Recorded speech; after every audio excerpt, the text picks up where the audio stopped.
वर्ष तक सुखदेव जी रहे। 12 वर्ष के बाद सुखदेव जी ने जन्म लिया और जन्म लेते ही सुखदेव जी वन को चले गए।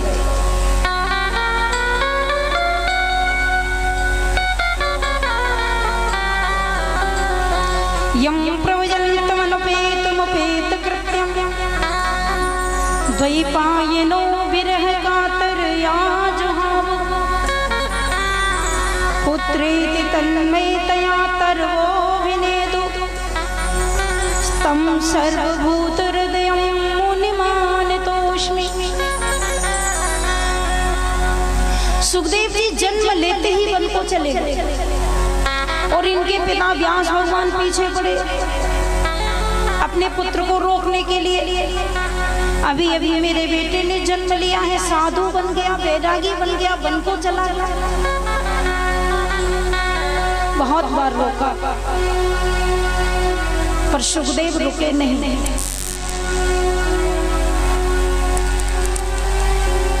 और जैसे ही वन को चले गए, ये तो साधु ठहरे, परमहंस ठहरे।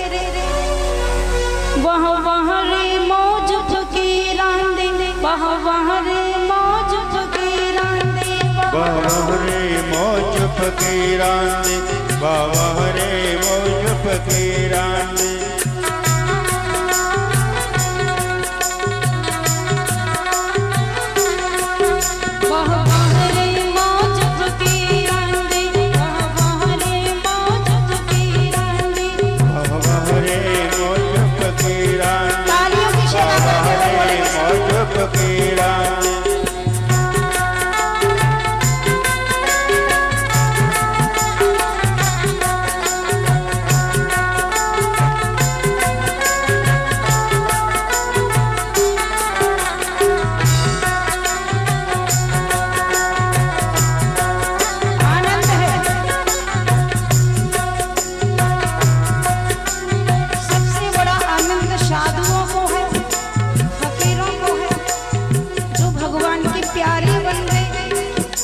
सबसे बड़ा आनंद उन्हीं को है। वह रे मौज फकीरांदे, वह रे मौज फकीरांदे, वह रे मौज फकीरांदे, वह रे मौज फकीरांदे।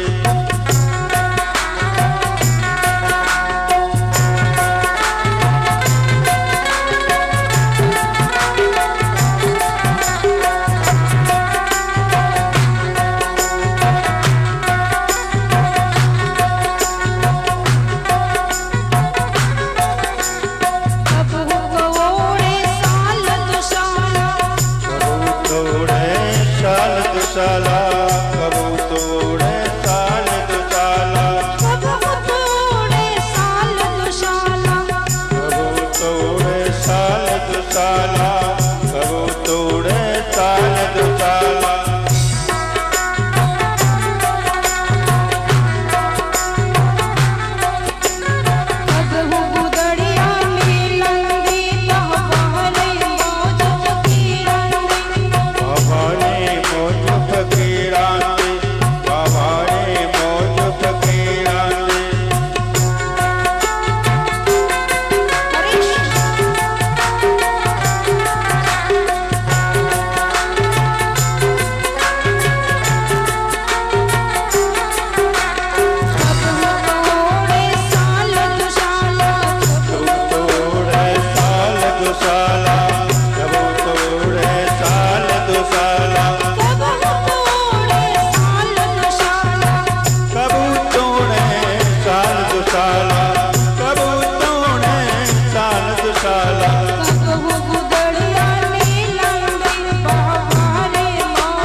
सुखदेव भगवान वन में चले गए नितांत त्यागी बनकर। उनको व्यास भगवान ने श्रीमद् भागवत कथा सौंप दी। और सुनी किसने? परीक्षित जी ने। तो परीक्षित कौन है? तो यहाँ पर बहुत सुंदर प्रसंग सुनाया। परीक्षित उत्तरा के गर्भ से अभिमन्यु के जो पुत्र हैं परीक्षित, जिस समय दुर्योधन की जंगा को भीमसेन ने तोड़ दिया था।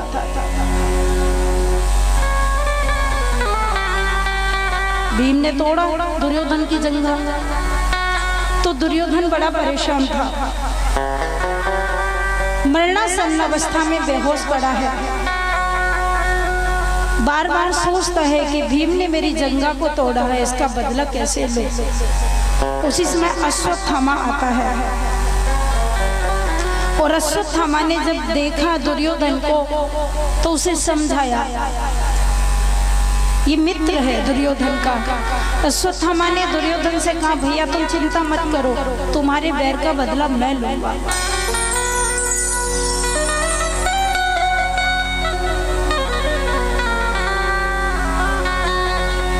और अश्वत्थामा आज जहाँ पर पांडव लोग अपने शिविर में सोते हैं रात के समय,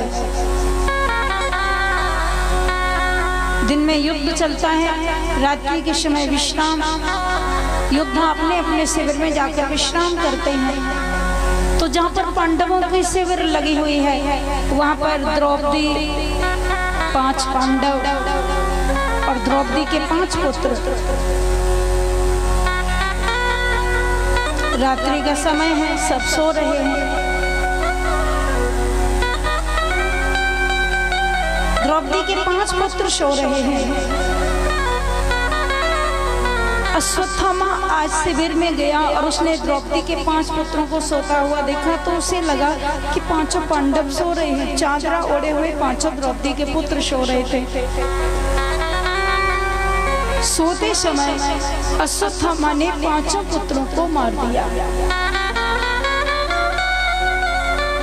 द्रौपदी के 5 पुत्रों के सिरों को काट लिया।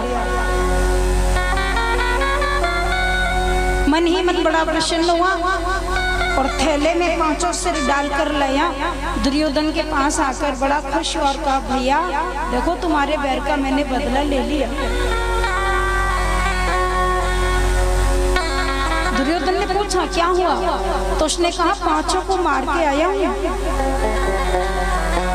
तूने 5 को कैसे मार दिया? मुझे तो विश्वास नहीं होता। अश्वत्थामा ने थैले को उल्टा कर दिया, टप टप करके 5 से टपक गए। 5 सिरों को देखकर दुर्योधन बड़ा हैरान हो गया, इतनी जल्दी तूने, जिस भीम ने मेरी जंगा को तोड़ दिया और जो भीम वज्र के समान मजबूत है, उसको इंद्र का वज्र भी नहीं तोड़ सकता, उसे तूने मार दिया।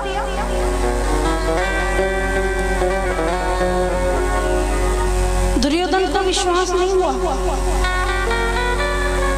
उसने एक एक सिर को लेकर के दोनों हाथों से दबाया, तो जैसे ही सिर को दबाया तो सर कुचल गया, और दूसरा दबाया तो वो भी कुचल गया, तीसरा, चौथा, 5वां, और जब 5 सिर को दबाया तो 5 कुचल गए। तो उसने कहा, ये 5 पांडव नहीं है, इसमें भीम का तो सिर है ही नहीं। किसे मारा है तूने? ये तू 5 सिर किसके काट के लाया है? और जो बाद में पता चला तो दुर्योधन को मालूम पड़ गया किसने द्रौपदी के 5 पुत्रों को मार दिया।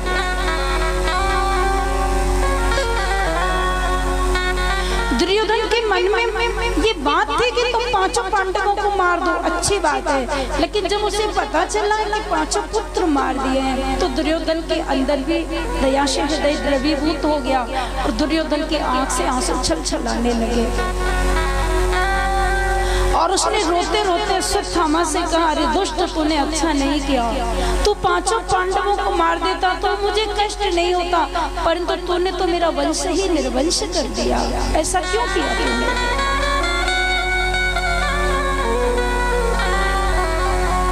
आज दुर्योधन ने 5 पुत्र मारे गए, ये अन्याय हुआ और ये ठीक नहीं लगा उनके सोच में और उनके विचार में। आज उसे इतना कष्ट हुआ कि उसने प्राण दे दिया दुर्योधन।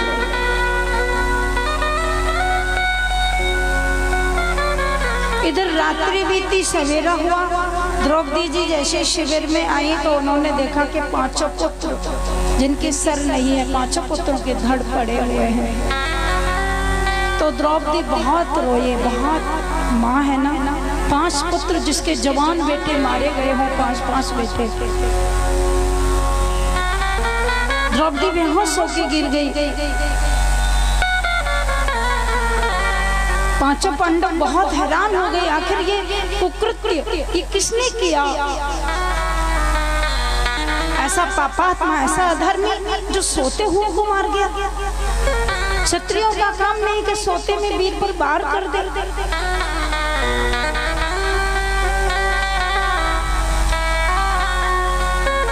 द्रौपदी बेहोश है, कृष्ण भगवान ने उठाया, बहुत समझाया। हरे कृष्णा, द्रौपदी का एक नाम कृष्णा है। कृष्ण भगवान ने अपना नाम दे दिया है द्रौपदी को। कृष्ण जब भी द्रौपदी को बुलाते हैं तो कृष्णा नाम से बुलाते हैं। बहुत समझाया, द्रौपदी बहुत रोते हैं, बार बार कृष्ण को कहते हैं कि सब मेरे बच्चों ने इस दुष्ट का क्या बिगाड़ा था जो सोते में मार के चला गया।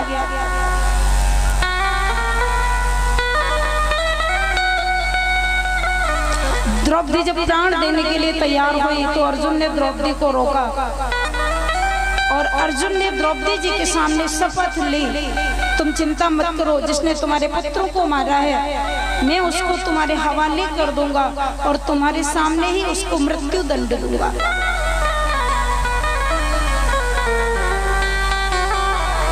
और भगवान श्री कृष्ण से अर्जुन ने कहा, केशव जहां वो अश्वत्थामा गया है वहीं मेरे रथ को लेके चलो।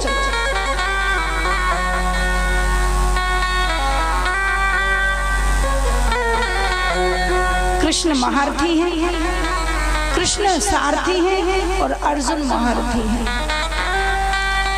ठाकुर जी ने रथ को भगाया, अश्वत्थामा भाग रहा है, पीछे कृष्ण का रथ है, उसमें अर्जुन बैठे हैं। भगवान श्री कृष्ण ने तुरंत ले जाकर रथ को अश्वत्थामा के आगे लगा दिया।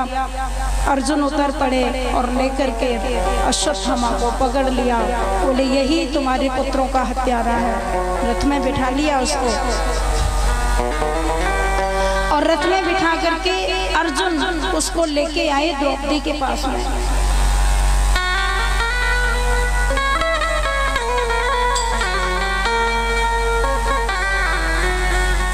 अर्जुन ने द्रौपदी से कहा, देखो मैंने जो शपथ ली थी इसको पकड़ के लाऊंगा, ले आया, यही तुम्हारे पुत्रों की हत्या करने वाला है। अब तुम कहो वैसे इसको मृत्यु दंड दिया जाए। उसके पहले अर्जुन ने युधिष्ठिर जी को पूछा, क्योंकि युधिष्ठिर धर्मराज के अवतार हैं। युधिष्ठिर जी को पूछा, भैया इसको मारूं, क्या करूं इसका?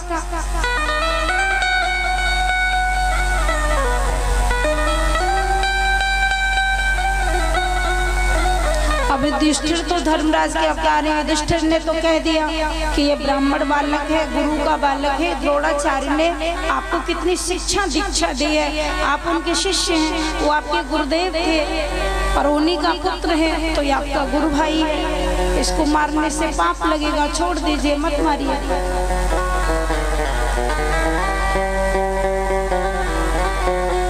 नकुल सहदेव को पूछा क्या करूं इसका, तो नकुल सहदेव ने कहा, देख लो जो उचित हो वही करना चाहिए।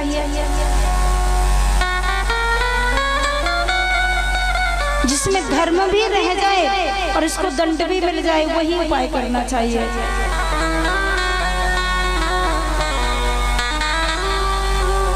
इसके बाद अर्जुन ने भीम को पूछा, भीम भैया क्या करूं, इसे मारूं कि छोड़ूं? भीमसेन ने कहा, यदि तुमने छोड़ दिया तो मेरी गदा से बचने वाला नहीं है। इसने 5 पुत्रों को सोते में मारना है, इसको जीवित छोड़ना कहाँ का न्याय है ये?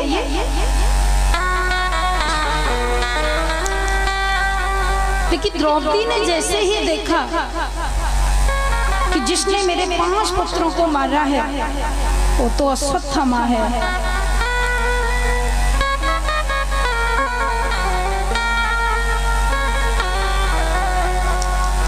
परिवावन्दुवर्गे वा मित्रे द्वेष्टरिवां सदा आपन्ने रक्षाभ्यां तुदयस्यां परकीर्तिता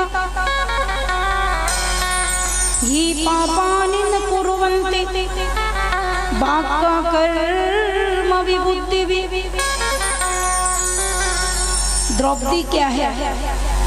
जिसके हृदय में दया है वही द्रौपदी है।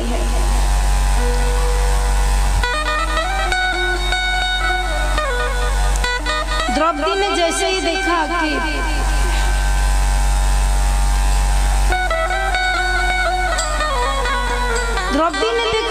आप तो गुरुपुत्र को पकड़ के ले आए हैं, ब्राह्मण बालक को ले आए हैं, आप इन्हें कैसे मारेंगे? आपको पाप लगेगा, छोड़ दीजिए आप इनको।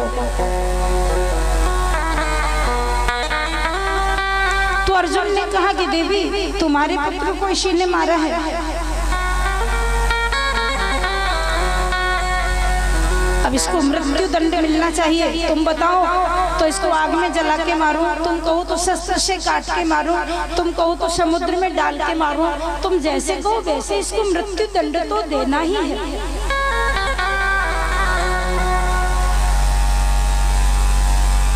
परंतु द्रौपदी कहती है कि नहीं नहीं, इसको छोड़ दो, इसे मत मारिए। यदि इसने मेरे 5 पुत्रों को मार भी दिया है तो भी आप इसको मत मारिए।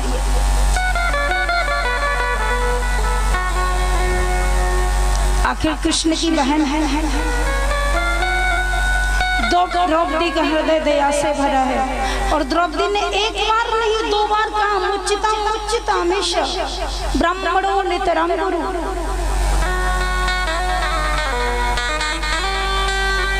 द्रौपदी जी ने कहा छोड़ दीजिए, ये ब्राह्मण है, आपका गुरु भाई है, आपको इसे मारने से पाप लगेगा।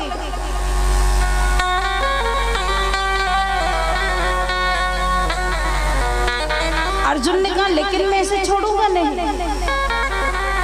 इसने 5 पुत्रों को सोते में मारा, मैं इसे छोड़ने के लिए नहीं लाया, आप मुझे आदेश करो कैसे मारना है। अब देखो द्रौपदी कितना सुंदर बोलती है। जिसके 5 जवान बेटे मारे गए हो उसकी माँ ऐसे नहीं बोल सकती जैसे द्रौपदी बोल रही है। द्रौपदी हाथ जोड़ के निवेदन करती है आप इसको छोड़ दीजिए, मत मारिए, मुच्चिता में छोड़ दो।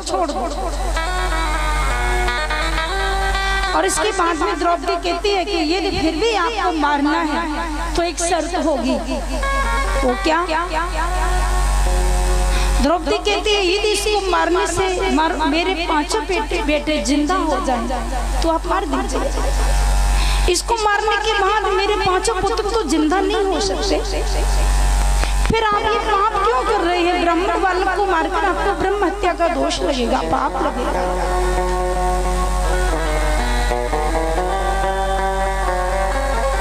उसके बाद भी द्रौपदी कहती है कि यदि इसने मेरे 5 पुत्रों को मारा भी है तब भी आप इसे छोड़ दीजिए, क्योंकि मेरे 5 पुत्र मर चुके परंतु मेरे 5 पति तो जिंदा हैं, और जिसके 5 पति जिंदा हैं तो उसको पुत्र और भी पैदा हो जाएंगे। और ये अश्वत्थामा, इसका तो पिता भी मर चुका है, इसकी माँ विधवा है, उसका पति भी नहीं है, और यदि आप इसको भी मार देंगे तो उसको पति का सुख, पुत्र का सुख, दोनों सुख एकदम से झेलने पड़ेंगे। इसलिए छोड़ दीजिए, इसको मत मारिए।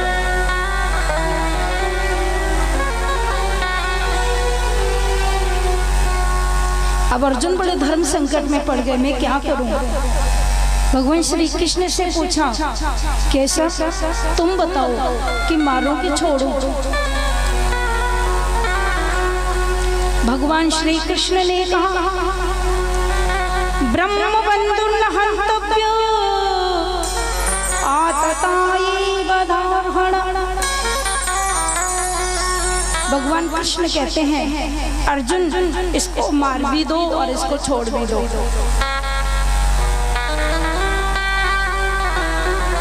अर्जुन ने कहा क्या मतलब? भगवान ने कहा इसे मार दो, छोड़ दो, दोनों ही काम कर दो। अर्जुन ने कहा आधा पागल तो मैं पहले ही था, पूरा तुमने बना दिया। क्या बोलते हैं आप? या तो बोलिए मार दो या बोलिए छोड़ दो। पर भगवान बहुत सुंदर संकेत करते हैं, इशारा करते हैं, इसे मार दो और इसे छोड़ दो। भगवान कहते हैं कि ब्रह्म बंधु न हन्तव्य, ब्राह्मण को नहीं मारना चाहिए। ब्राह्मण को मारने से ब्रह्म हत्या का पाप लगेगा। यदि आप इसको मारते हो तो आपको पाप लगेगा, और यदि इसको नहीं मारते हो तो आपको डबल पाप लगेगा। अर्जुन ने कहा केशव आप भी वही धर्म की माँ, धर्म की बात मेरी समझ में नहीं आता, आप क्या बोल रहे हैं? मैं इसको मारूं कि छोड़ूं? आप एक बात बताइए मुझे। तो भगवान ने बहुत सुंदर इशारा किया अर्जुन को। भगवान कहते हैं कि इसको मार भी दो और छोड़ भी दो। इसको शरीर से मत मारो, इसकी प्रतिष्ठा को मार दो, इसके सम्मान को मार दो, इसकी ओजस्विता को मार दो, इसकी दिव्यता को मार दो, इसकी तेजस्विता को मार दो।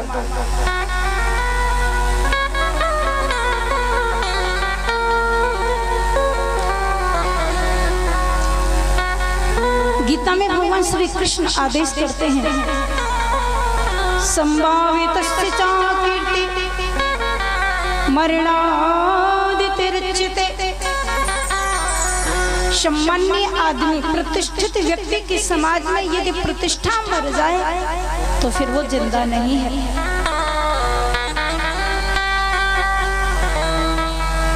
किसी भले आदमी, जिस व्यक्ति को सारी दुनिया जानती हो, सारी दुनिया जिसके पैर छूती हो, जिसे माला पहनाती हो, जिसे दक्षिणा देती हो, जिसकी पूजा करते हो, और वही व्यक्ति समाज में कोई ऐसा काम कर दे कि जिसके कारण उसको मुंह दिखाने में भी शर्म आए, तो समझो कि वो जिंदा नहीं, वो मर गया।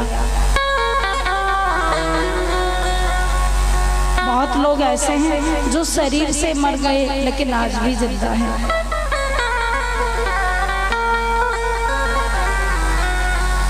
हमारे भारतवर्ष में इतने बड़े बड़े लोग, इतने महान पुरुष हुए, शरीर से तो चले गए क्योंकि जो आया है उसको जानना है, पर हकीकत में वो गए नहीं, आज भी जिंदा हैं। स्वामी विवेकानंद शरीर छूट गया लेकिन आज भी जिंदा है। सुभाष चंद्र बोस आज भी जिंदा हैं, शरीर छूट गया है। महात्मा गांधी शरीर छूट गया लेकिन आज भी जिंदा हैं। जिनकी प्रतिष्ठा बनी है, जिनकी बात बनी है, जिनका चरित्र जिंदा है, वो आज भी जिंदा हैं। और जिनका चरित्र मर गया वो मर गए, वो जिंदा रहे तब भी मर गए।